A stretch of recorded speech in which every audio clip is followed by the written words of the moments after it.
Good morning. Well, those are the first words I've spoken today. I haven't even had my morning coffee yet, but I have uh, I have some concerns about the future of humanity, and there's a lot of layers to it. I've been learning more about AI, and not just how to use AI. We've had this kind of data-driven insights type of AI in our orbit for a while, doing digital marketing and web development and that kind of stuff. It'll synthesize some data and give you some input on what to do about it. So that's really handy. Make sense of this information, compare it to baselines other places. Summarize these 500 articles into some key takeaways, find parallels between these things. I think that's a really fantastic use of AI. A lot of people complain about generative AI, and I find generative AI pretty off-putting. Not for simple things like, masking out things in Photoshop and putting something in its place, but for full-fledged creative expression or full-fledged replacements for things that could be art with a message, it's supremely off-putting. And the enthusiasm around it is strange to me. But, it's fun for memes sometimes. I've seen some hilarious anime memes for robust pieces of art or things that really take you on a journey over time, make you feel different from the beginning to the end. You're going to be hard pressed to find something like that, machine generated. It's going to be derivative, it's going to be reductive, and it's probably going to be really trite. It's insane the trust that people have in it, the doubtless trust. It's insane to me that you would ask AI questions about your life and make choices accordingly, unless it's just like product reviews, like what's the highest review vacuum? Because we did that and that was helpful. Highest reviewed quiet vacuum, something like that. It's a great vacuum.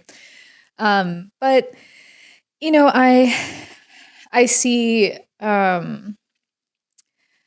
I see a trajectory in which there's a huge cognitive decline. If you don't use a muscle, it atrophies. If you don't use your brain, it atrophies. And my concern is that a lot of people will outsource tedious things, but they'll also outsource personal things, and they'll outsource sensitive things, and they'll outsource things that are kind of good inconveniences to have, things that you should be dwelling on, thinking on, ruminating, and coming to your own conclusion based on your own very personal experience. And I think that's where goes around in my brain. I'm like, if it ends up being a majority of the population with this cognitive decline, they don't even know what they like for dinner anymore because they can't get embodied enough to sit uninterrupted, eat something, taste it, recognize that they enjoy it. Do you know what I mean? Like, if you're constantly being distracted and taken out of your body, out of your mind, or out of your critical capacities, like, where does that lead you over time? And where does that lead the young people who maybe don't even have a baseline for that? The iPad kids, the kids that have more dexterity swiping than they do turning pages. It's alarming to think about. It's really terrifying to think about. So I just think, like, what's going to happen?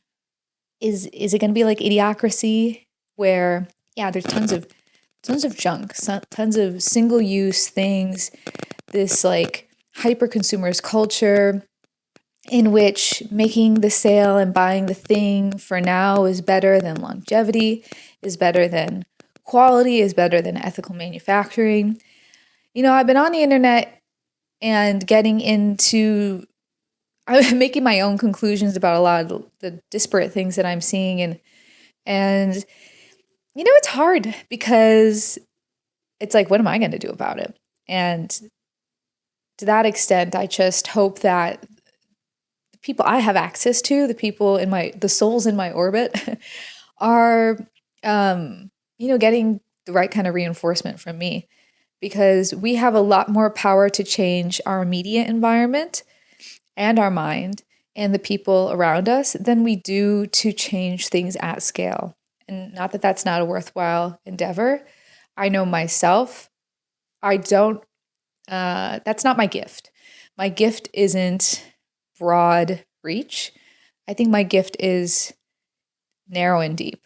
So that's why I'm doing this right now, because hopefully, I want to just recruit more conscientious people. People willing to mull things over. And I think we're going to start being in a place in society where there is so much falsity. And, before we at least had like the illusion of like, maybe most of what I see on the news is unbiased and true. And maybe most of it is, but well, not unbiased, but most of it could be true.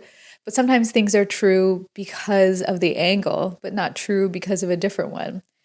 If something doubles your chances of an outcome, it sounds like, whoa, that's huge. But if it were something like, I'm going to double your chances of winning the lottery, and your chances were already like 1 in a billion, and now it's like 1 in half a billion, 1 in 500 million, it is better odds, but it's still not excellent odds. So I think one of the biggest things to battle this cognitive decline, and actually another way I've heard it talked about is functional literacy. And let me get into that for a minute. So most people in the United States are literate. They can read signs, they can read packaging. Well, maybe you can't understand everything on the packaging, but you have like fundamental reading skills or basic skills to get by. But there is a crisis, and I haven't verified this stat, but somebody said on the internet that there is about 60% of the population is functionally illiterate. And what that means is that they don't have the literacy necessary to thrive or get by in this society. And if you think about it, it's actually not that surprising. There are so many complex things. Dude, I'm functionally illiterate in filing my taxes. There are so many things that have gotten incredibly complicated and incredibly specialized in hoops and things that are very purposefully complex so that people get confused and taken advantage of. Insurance, healthcare industry. I mean, it's absolutely overwhelming. And if I, as someone who's college educated and continuing education all the time, has trouble with this kind of stuff, or is just like too mentally fatigued to deal with that kind of stuff, like how many people are doing way, way worse? So, that's part of, there's a cognition factor in there where, maybe they are now in a cycle of being out of things that nurture their brain, maybe more consuming cycles, probably have a lot of junk food in their head as well. That's clouding things, prescription medications, alcohol. There's all these crazy things in a lot of people's systems that are stealing their soul a little bit. I know that's a little bit dramatic, but the combination of it all is really quite alarming, and we don't know the effects of this meets this meets this, and there's like infinite variables, but all that plays into this kind of functional illiteracy, this cognitive decline, and I think it's only going to get more extreme. And to me, the antidote to that is quite simply like being more embodied, because we're talking about functional literacy. What do you need to know? Well, you need to know how to understand the signs on the street. You need to know how to interact with the people in your neighborhood. You need to know how to dress for the weather outside. You need to know just very specific things that I think are kind of being drowned out because we're being pressured to need to know a lot of things that are happening on the other side of the world, need to know a lot of things that are outside of our control, or to need to know the very specific experiences of a lot of people that we may never even really encounter. Permission granted to kind of tune out the vast majority of what happens online, and maybe try to pause your algorithms and not like kick the habit of online content, because I really like being on the internet. I like learning on the internet, and I like hanging out on the internet. But the things that you get pulled into can really take you far off from what matters and in your concrete real life, things that you can enhance and the effect that you have on people. Even if you have some kind of like radical information that seems very true and very alarming, and like you're like, oh my God, more people need to know about this. There's an island of pedophiles. But to what extent is you hollering at people about it in your immediate life and to the echo chamber of the internet, or just not echo chamber? That means that your ideas are being thrown back at you, and maybe they are, but to the abyss of the internet. To what extent is that like really productive? And also, to what extent are you being like fed by bots? I know the island stuff is true, and we don't even know half of it. But all the speculation, it hurts the brain. And we want to know, we want to have answers, and so many things aren't so cut and dry, and so many things, like, even if we had the answers, an answer or multiple answers, like, how do we verify them? It's kind of not even up to us. There's a lot of like letting go, letting God with that type of thing. And I just think like the antidote to a lot of this is presence, being grounded in your day to day, and doing your very best to foster love and light, baby, in your community and in your family. I hope that a lot of this crazy internet, the density of content and the breadth and the sorrow and the joy and the envy and like the crazy palette that you can put together of emotions or experiences or little just tidbits you can tune into. Information. It's not knowledge. It's vast majority. It's just information. And you don't have a chance to engage with it deeply enough to really have insights.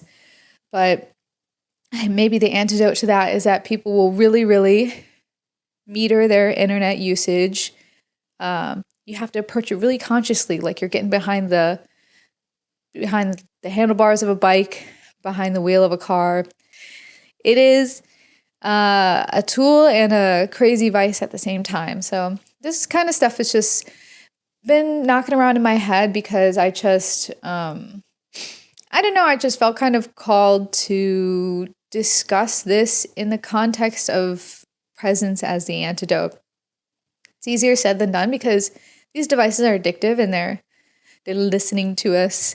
They're at the very least observing every swipe and linger and click and choice to serve us up more of what will ultimately convert into sales through advertisers. It's all the commodity of attention in order to sell products. And the irony is sometimes those are good products. Like, I use digital ads to get my motorcycle safety gear in front of people. So it all kind of depends on the person behind it, but we can't really trust the intentions of the majority of people behind these things. So just a little food for thought. Yeah, that the heaviness has made it hard for me to figure out like what my place is in all of this. And, I do think that writing has a place as a positive influence in this. So I think that's like one nice thing is I haven't dug myself into a hole of being like, because I easily could have gone down a route of fashion and style because I love that as well.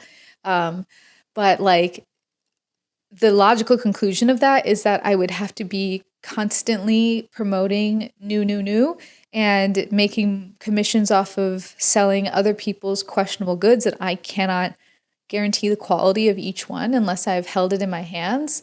So, you think about the motivations and everything. And my motivations when I appear online is of course to gently promote my motorcycle safety gear brand.